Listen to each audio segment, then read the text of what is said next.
कपड़े धोने वाली बहू। शादी के पहले से ही विभा को कपड़े धोने का बड़ा शौक था। कभी नल के नीचे तो कभी तालाब के पास। अरे मेरी नीली वाली लुंगी नहीं दिख रही है। विभा की अम्मा कहाँ रखी है लुंगी? अरे वो तो विभा ने परसों ही धोकर रखी थी आपकी अलमारी में, देखो वहीं होगी। वो ना मैंने आज धो दी, मुझे लगा कि गंदी हो गई होगी। अरे कैसे गंदी हो गई थी, उसे तो मैंने पहना भी नहीं। हे भगवान, इस लड़की के कपड़े धोने की आदत से परेशान हो गया हूँ मैं। जितना तो घर में राशन नहीं आता, उससे कहीं ज्यादा डिटर्जेंट पाउडर का खर्चा है। इसकी शादी करवा दो, शादी जाए अपने घर में ही करे काम, फिर चाहे घर के कपड़े धोने हो या पूरे गांव के। हाँ ठीक बोल रही हो, देखता हूँ मैं कोई लड़का। वो दिन भी आ जाता है जब विभा को देखने लड़के वाले आ जाते हैं। लड़की मुझे अच्छी लगी। होने वाली सास कहती है, बेटी अगर कुछ पूछना है तो पूछ लो। वैसे तो हमारी लड़की बहुत ही शर्मीली है, जो बोल दो वो मान लेती है, इसे क्या पूछना होगा। अरे कैसी बात कर रही हो माँ, मुझे इन लोगों के घर रहना है, सवाल तो कई है। हाँ हाँ बेटा पूछ लो ना, क्या पूछना है।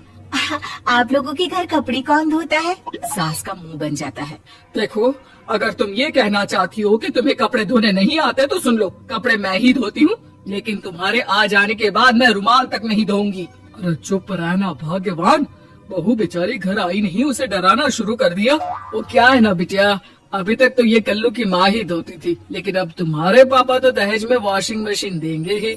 तभी विभा की माँ बोल पड़ती है, सवाल भी पूछा तो क्या। वैसे भाई साहब, मशीन की तो फिर भी कपड़े धोने की कैपेसिटी होती है। मतलब जो बिटिया दे रहे हैं ना विभा, इसे कपड़े धोने का बहुत शौक है। ये आप लोगों के क्या, आस पड़ोस गांव मोहल्ले सबके कपड़े धो दे और उफ तक ना करे।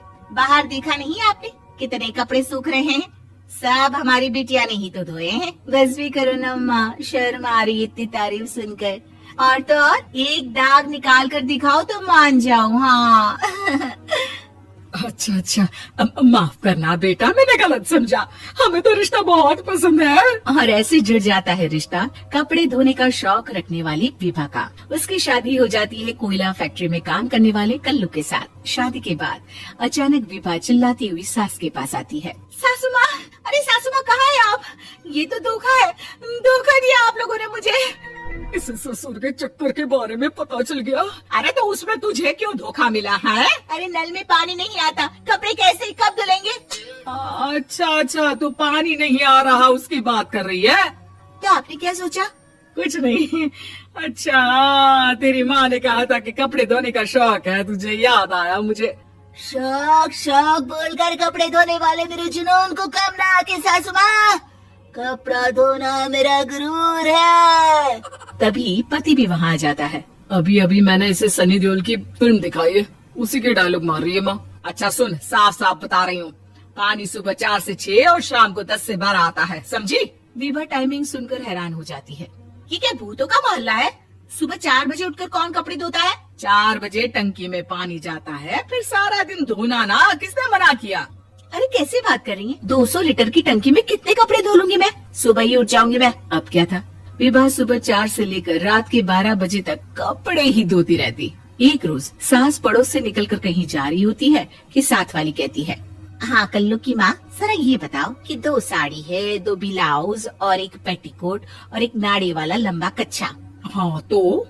अरे तो क्या, कितना लोगी धुलाई ये बताओ। धोबन दिख रहे हैं हम क्या? हमारे पति सरकारी नौकरी से अभी अभी रिटायर हुए हैं और बेटा सुपरवाइजर है कोयला फैक्ट्री में। धोबन समझ रखा है हमें।